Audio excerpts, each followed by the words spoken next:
কোন ক্লাস ছিল এটা? স্যার প্রথম শ্রেণী। প্রথম শ্রেণীতে আমাকে রিপিটেশন মাস্ট। হ্যাঁ স্যার। সুতরাং তোমাকে এখন সবাইকে বলতে হবে যে আজকের পাঠ কি, আজকের পাঠ নদী, দুবার তিনবার করে রিপিট করাতে হবে। কার লেখা ওটা হচ্ছে রবীন্দ্রনাথ ঠাকুর, ওটাও রিপিট করাতে হবে, তবে ওদের মাথায় বসবে যে আমরা আজকে নদী পড়ছি এবং রবীন্দ্রনাথ ঠাকুরের লেখা। একটা গেল। 2 নম্বর, গানটা খুব সুন্দর হয়েছে, ভীষণ ভালো হয়েছে গানটা। ওই এক্সপ্রেশনটা কোথায় একটুখানি সমান লাগেনি। তোমার গানটা যত সুন্দর ছিল, কবিতার এক্সপ্রেশন এবং গানের এক্সপ্রেশন দুটো, মানে গানের দেখানোগুলো একটু কম ছিল। ওগুলো একটু নিজে নিজে ইম্প্রোভাইজ করো যে আরও কী দিলে আরও বেটার হবে এবং আরও আলাদা হবে। আর মাঝে মাঝে একটু পজ হয়ে যাচ্ছিল, পজটা তো দেয়া বন্ধ করতে, পজ যেন না থাকে। বাকি আমার বেশ ভালোই লেগেছে। তার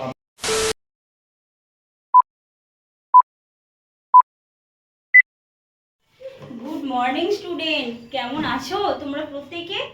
প্রত্যেকে ভালো আছো? বেশ বেশ, হ্যাঁ হ্যাঁ আমিও খুব ভালো আছি।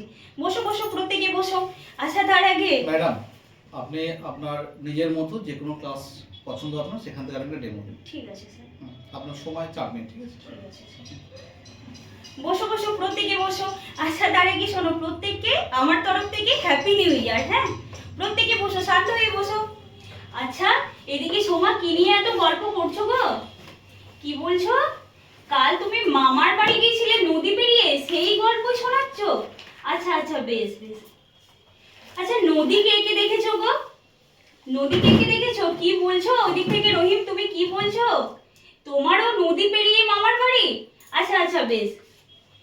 আর এদিক থেকে রুমা তুমি কি বলছো? তোমার আবার নদীর পাশেই বাড়ি? বেশ, তাহলে নদী তোমরা প্রত্যেকে দেখেছো, তাই না? আচ্ছা বেশ। তাহলে গান শুনতে কি কে ভালোবাসো গো? প্রত্যেকে ভালোবাসো? চলো আজ একটা নদী নিয়ে গান শোনাই তোমাদের। হ্যাঁ বেশ, শোনো প্রত্যেকে। নদী নদী নদী সোজা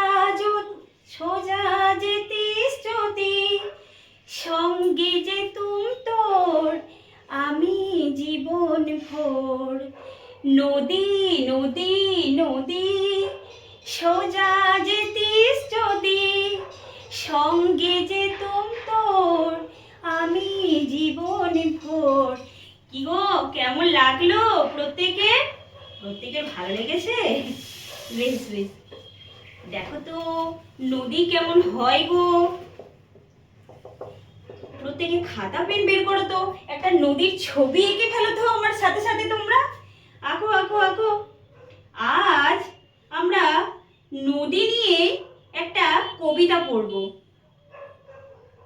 তোমাদের প্রত্যেকের সহজ পাঠ বইটা বের করো, সহজ পাঠের প্রথম ভাগটা বের করো প্রত্যেকে। হ্যাঁ হ্যাঁ, ওখানে একটি নদী নিয়ে কবিতা আছে, কবিতার নাম আমাদের ছোট নদী। কি তাহলে আজকের পাঠ কি? আমাদের ছোট নদী। বেশ বেশ, বলো আমার সাথে সাথে। আমাদের ছোট নদী। এটি লিখেছেন কবিগুরু কি? রবীন্দ্রনাথ ঠাকুর। কে লিখেছেন গো এটি?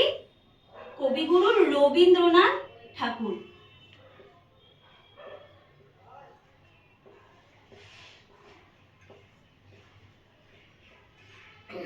বেশ, চলো তাহলে কবিতাটা পাঠ করি। শোনো তোমরা প্রত্যেকে।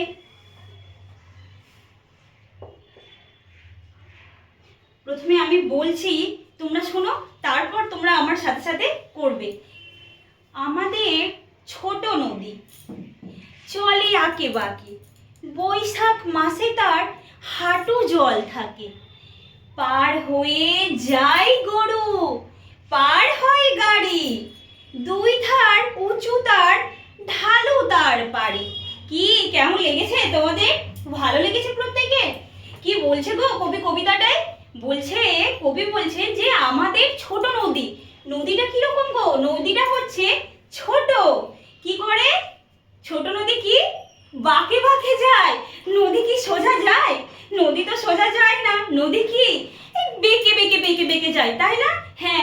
আচ্ছা বলো তো, এরকম বেঁকে বেঁকে যায় একটা প্রাণী আছে, জানো কে? বলতে পারবে তোমরা সেই প্রাণীটার নাম কি? মনে পড়ছে না? দেখো দেখো, আমি বললেই এখনই মনে পড়ে যাবে তোমাদের। সাপ। কি বলে সাপকে? স্নেক। স্নেক মানে সাপ, তাই না? সাপও কিন্তু এরকম সোজা যায় না, লক্ষ্য করেছো তোমরা? সাপও কিন্তু এরকম বেঁকে বেঁকে, নদীর মতনই বেঁকে বেঁকে যায়। হ্যাঁ, এটাই বলছে যে নদী বেঁকে বেঁকে যায়। তারপর কি? বেশ, শেষ করে দাও।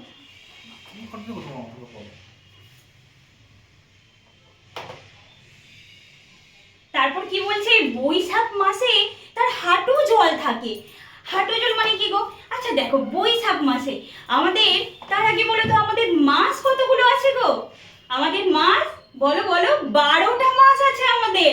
ঠিক বলেছো। আচ্ছা, তার মধ্যে আমাদের প্রথম মাসটার নাম কি? কি বলছো এদিক থেকে সুমন তুমি? বৈশাখ মাস। ঠিক বলেছো। এই বৈশাখ মাসে কি থাকে জানো? নদীর জলটা না কমে যায়, হাঁটু পর্যন্ত হয়ে যায়। কেন? কারণ বৈশাখ মাসে কি হয় গো? কোন ঋতু? বৈশাখ মাসে আমাদের গ্রীষ্ম ঋতু। সেই গ্রীষ্ম ঋতুতে কি হয়? সূর্যের প্রচুর তাপে জলটা শুকিয়ে যায়, তখন তাই কি হয়? তখন জলটা কমে যায়, হাঁটু পর্যন্ত থাকে। ম্যাডাম, তাই পরের 4 লাইনও পড়ান। পরের যে 4 লাইন আছে সেই 4 লাইনও পড়ান। স্যার আমি এখন তৈরি। বেশ বেশ, কন্টিনিউ করুন। তাহলে কি হয়? তখন হাঁটু পর্যন্ত থাকে, আর হাঁটু পর্যন্ত থাকার ফলে কি হয়? সবাই পেরিয়ে যায়। নদী যখন পুরো কানায় কানায় জল থাকে, তখন কি সবাই যেতে পারে? তখন যেতে পারে না। তখনই তো এই নৌকার সাহায্যে যেতে হয়, তাই না? রোমা, তুমি কি বললে? তুমি তো কালকে কি বললে? যে নৌকা পার হয়েই গিয়েছিলে তোমার মামার বাড়ি, তাই না? হ্যাঁ, তাহলে নৌকাও তোমরা দেখেছো। আচ্ছা, নৌকার ইংরেজি কি জানো? কি? বোট। বোট মানে নৌকা। কি গো? বোট মানে নৌকা। BOAT। বোট মানে নৌকা। তাহলে তখন নৌকা পার হয়ে যেতে হয়। কিন্তু এখানে কি বলেছে? এখানে বৈশাখ মাসের কথা বলেছে গো। তখন কি হয়? তখন নদীর জল কমে যায়, একদম হাঁটু পর্যন্ত থাকে। তাই কি হয়? তখন সবাই খুব সহজেই পেরিয়ে যায়। হ্যাঁ হ্যাঁ, কি বলছো তোমরা? হ্যাঁ, তোমরাও পেরিয়ে যেতে পারবে। আর কি বেরোয় তখন? গরুর গাড়ি পেরিয়ে যায় গো। হ্যাঁ, তাহলে জল কমে যাওয়ার ফলে তখন সবাই পেরিয়ে যায়। মানুষজন, গরুর গাড়ি সবাই খুব সুন্দরভাবে পেরিয়ে যায়। তারপর কি থাকে গো?